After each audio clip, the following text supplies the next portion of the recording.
Leo tupate kidogo wasaa kumuita Mungu. Baba, katika jina la Yesu Kristo, Mungu ketia mahali pa juu sana, mahali palipoinuka, najikabidhi mtumishi wako kwa sababu na kwenda kujifunza maneno haya ambayo tunaamini kuwa ataenda kuwa chachu machoni pako, ataenda kuwa chachu machoni pa wasikilizaji na hata wale ambao wanatufuatilia kwa njia ya YouTube. Neema yako ya ajabu ikaambatane nao, kienda kuatia nguvu, hatimaye tukapate kuona ujumbe huu unatenda kazi vema. Ninakualika Roho Mtakatifu kaambatane na mnenaji, pasipo kuongeza wala kupunguza. Neema yako ikaambatane pamoja na yeye, upako na utiisho, hekima na maarifa, mafunuo na maono vikaambatane pamoja naye, kuanzia mwanzo hata mwisho wa kipindi hiki, katika jina la Yesu Kristo. Amen.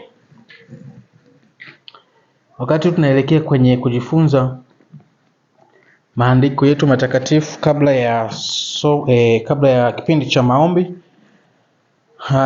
ningependa tuanze na somo letu ambalo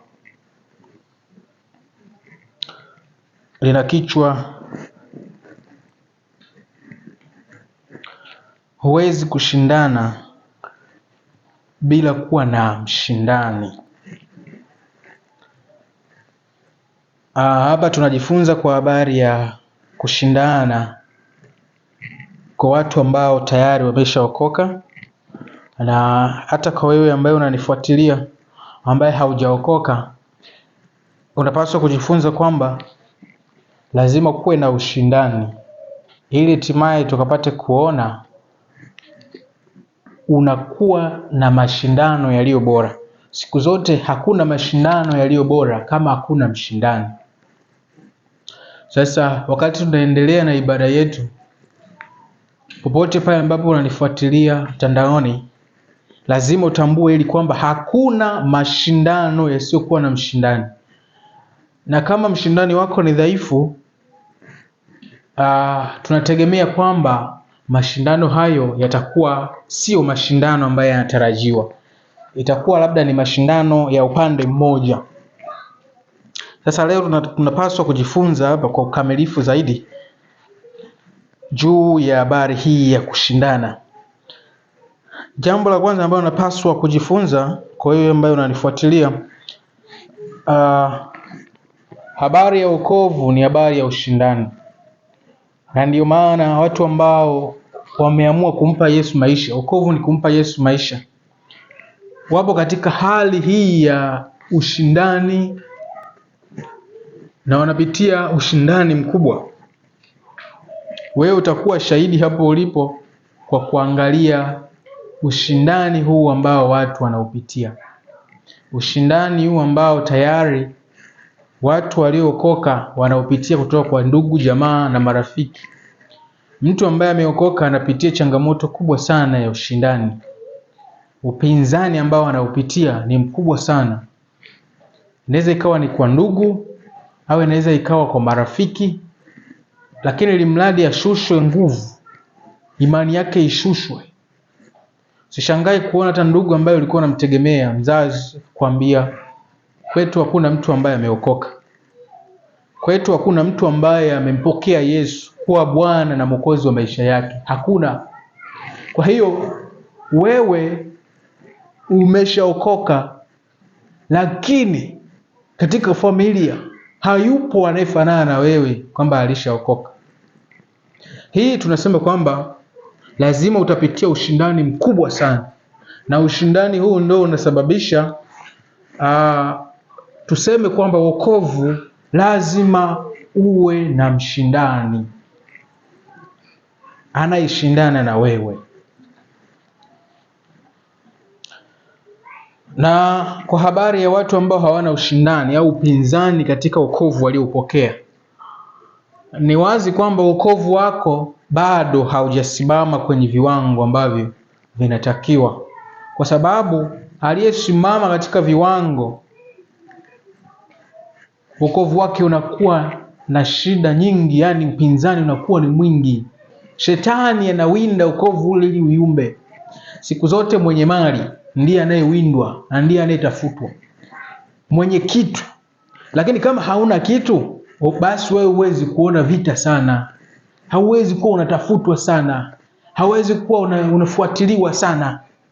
Lakini ukiona umempokea Yesu na unapitia changamoto za maisha, upinzani kwa sababu ya wokovu uliopokea, unasemwa vibaya kwamba kwa nini umeokoka, unasema vibaya kwamba kwa nini umempokea Yesu wakati hakuna familia yetu ambayo imempokea Yesu, unanyimwa baadhi ya vitu, ni kwa sababu ya Yesu ambaye umempokea na umesimama katika viwango hivyo.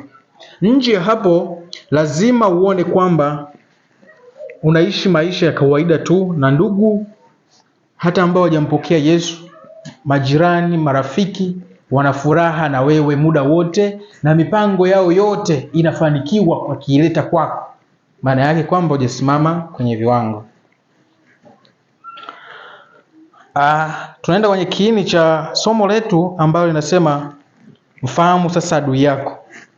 Adui wetu, watu ambao tumeokoka, wewe ambaye umempokea Yesu kuwa Bwana na Mwokozi wako, adui yako mkuu ni Shetani, naye amejigawanya katika makundi mbalimbali hapa duniani. Makundi haya yakiwemo naangazia makundi mawili. Kundi la kwanza ni waganga wa kienyeji. Kundi la mwisho ni wachawi. Nitaanza na kundi la wachawi. Kundi la wachawi linamwakilisha Shetani leo kwa viwango vya juu sana, na kundi hili limeenea sehemu nyingi Tanzania. Na hivyo mtu wa Mungu ambaye umeokoka, lazima uingie kwenye vita hii. Biblia inasemaje? Biblia inasema kwamba Biblia inatufundisha kwamba vita vyetu si juu ya damu na nyama, bali ni juu ya falme na mamlaka. Lakini Biblia inatufundisha kwamba katika habari hiyo ya upinzani na ushindani, muzidi kuwa hodari. Yaani Biblia inatufundisha kwamba tuzidi kuwa hodari katika kumpinga nani? Kumpinga Shetani. Maana yake hauwezi kuwa hodari kama haui mtu wa maombi. Hauwezi kuwa hodari kama hautompa Mungu wakati wa kuzungumza naye. Na hii ni mchana na usiku kama mtu ambaye ameokoka. Usipompa Yesu muda, usipompa Mungu muda wa kuzungumza naye, utakuwa mshindani ambaye dhaifu, kwa sababu hauna muda wa kujiimarisha kuwa hodari kama jinsi Biblia inavyotufundisha. Na kwenye sehemu hii ya wachawi tunaona Mungu hata kwenye Biblia tangu mwanzo alionyesha kwamba wachawi ndio wapinzani wakubwa ambao ni wapinga Kristo wa siri kwa leo. Kwa sababu gani? Mungu amekataza uchawi. Mungu amezuia uchawi. Kwa wewe ambaye unanifuatilia, ambaye na wewe ni mchawi, tambua leo kwamba Mungu amekataza hii roho ya uchawi, kwa sababu inampinga moja kwa moja. Yesu hapendi roho ya uchawi kwa sababu inampinga moja kwa moja. Na wewe mtu wa Mungu ambaye umeokoka, umempa Yesu maisha yako, kwa sababu kuokoka ni kumpa Yesu maisha. Umempa Yesu maisha yako, maana yake ni nini? Maana yake ni kwamba umeingia moja kwa moja vita na Shetani. Na Shetani maajenti wake wakiwemo hawa waganga wa kienyeji na hawa wachawi ambao tunawaangazia hapa, hawa ni maajenti ambao ni wapinga Kristo. Kwa hiyo vita yako kwanza lazima ielekeze kwenye kuvunja roho za hawa wachawi ambao wanaharibu kazi ya Mungu leo. Unaweza kuona hata wameingia kwenye makanisa, wanasali, wamejigeuza. Kanisa wakiliweza kulivamia kama lina ubaridi, wanaliingia na wanapambana nalo kwa viwango vya juu.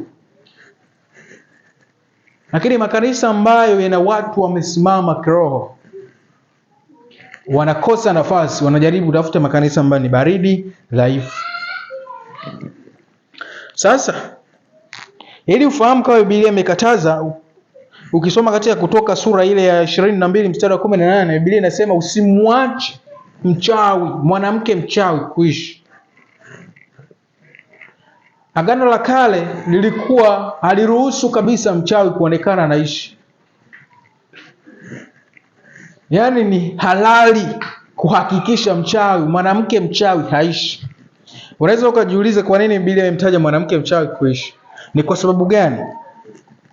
Ukienda kwenye elimu ya falaki, elimu ya uchawi na mambo ya rohoni, Biblia hii inaeleza juu ya habari hizo. Mwanamke mchawi ana nguvu kuliko hata uchawi wa mwanaume. Mwanamke mchawi, uchawi wake una nguvu kwa viwango vya juu sana, kiasi kwamba katika kujifunza somo hili lazima utambue Biblia haikuwa na makosa kuzungumzia habari ya mwanamke mchawi kutomwacha kuishi. Usimwache mwanamke mchawi kuishi. Na hiyo ni Kutoka sura 22 mstari wa 18. Ukifuatilia zaidi juu ya habari hii ya elimu hii ya falaki ya juu ya roho chafu katika ulimwengu wa roho, mwanamke anakuwa ni kielelezo kikubwa sana endapo atakuwa amebeba roho hizi za uchawi katika ulimwengu wa roho. Na hata kwa wewe ambaye unanifuatilia kwa njia ya mtandao, inawezekana na wewe upo katika roho hizi, au inawezekana na wewe unafuatilia habari ya roho hizi za wanawake wachawi. Wanawake wachawi wanakuwa na nguvu kubwa, na uchawi wao unakuwa ni mgumu sana kutoka, na uchawi wao ukitupiwa unakuwa viwango vya juu sana, kiasi kwamba mpaka uje utoke katika mitego yao, katika uovu wao, ni lazima mtafute Yesu. Bila kumtafuta Yesu, kwa kumaanisha mtu ambaye amelogwa na hao wachawi wa kike atakuwa anapitia changamoto kubwa sana, anaweza akafariki pasipo kupata msaada, asipojua kwamba dawa ni Yesu. Sasa wakati tunakwenda kumalizia somo letu, kabla ya kuingia kwenye maombi, tumalizie na kipengele cha waganga wa kienyeji, baada ya kutoka katika andiko la Kutoka sura 18 sura 22 mstari wa 18, ambapo tunajifunza kwamba wakati ule wa Agano la Kale Biblia ilikuwa inaruhusu msimwache mwanamke mchawi kuishi. Kwa hiyo somo letu linarejea kichwa cha habari kwamba hauwezi kushindana pasipokuwa na mshindani. Kwa hiyo kama mtu wa Mungu ambaye umeokoka, tuna uwezo juu ya roho hizi. Biblia imetaja usimwache mwanamke mchawi kuishi. Unaweza kujiuliza kwa nini ni mwanamke peke yake, hakutajwa mwanaume? Haimaanishi kwamba ni mwanamke peke yake, lakini kipaumbele kimewekwa sana kwa mwanamke, kwa sababu roho za wanawake wakiwa wameingia katika mifumo hii, inakuwa ni roho zenye nguvu sana. Na kama utafuatilia leo hii, wanakuambia uchawi ulio rahisi zaidi ni uchawi kwa wanawake pekee, lakini uchawi kwa wanaume labda wauziwe au mwenyewe aamue kutafuta. Lakini roho za uchawi kwa mwanamke ni rahisi zaidi, na ndio maana Biblia imemtaja mwanamke mchawi, simwache kuishi. Kwa sababu mwanamke mchawi ana uwezo akavamiwa usiku. Mwanamke wa kawaida anaweza kuvamiwa usiku na akafundisha uchawi kiurahisi kabisa. Hii ni tofauti na wanaume. Atake asitake, mwanamke mchawi ni rahisi kufundishika uchawi. Mwanamke wa kawaida ni rahisi kufundishika uchawi na akawa mchawi pasipo kutaka. Hii inakuwa tofauti kwa upande wa wanaume. Kwa hiyo alikuwa anawafanua zaidi hapo, kwani Biblia imesema usimwache mwanamke mchawi kuishi.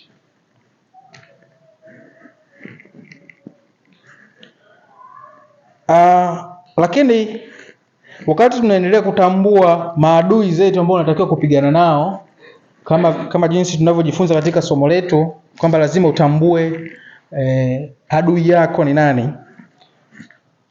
Waganga wa kienyeji nao ni pati ya mwisho ambayo tunakwenda kuangazia.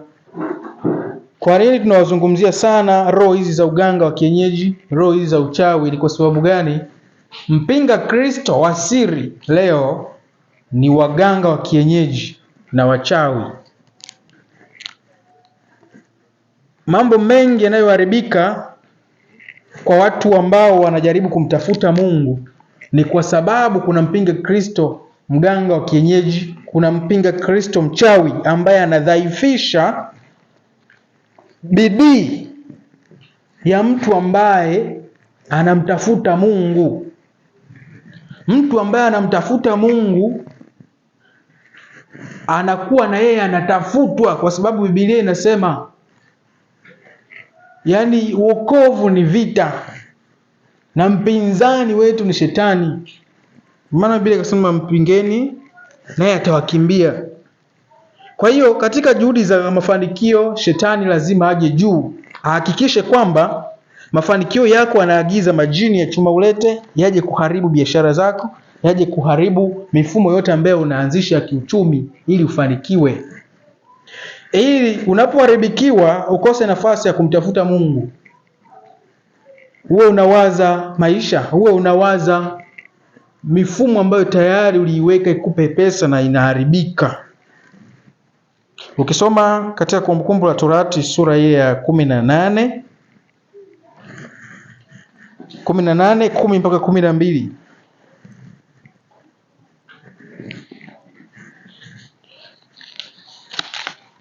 tutajifunza hapo. Ukiweza kufuatana na mimi itakuwa ni vema sana. Tujifunze hapo 18 10 12 Torati. Nitasoma kama ilivyoandikwa. Amen.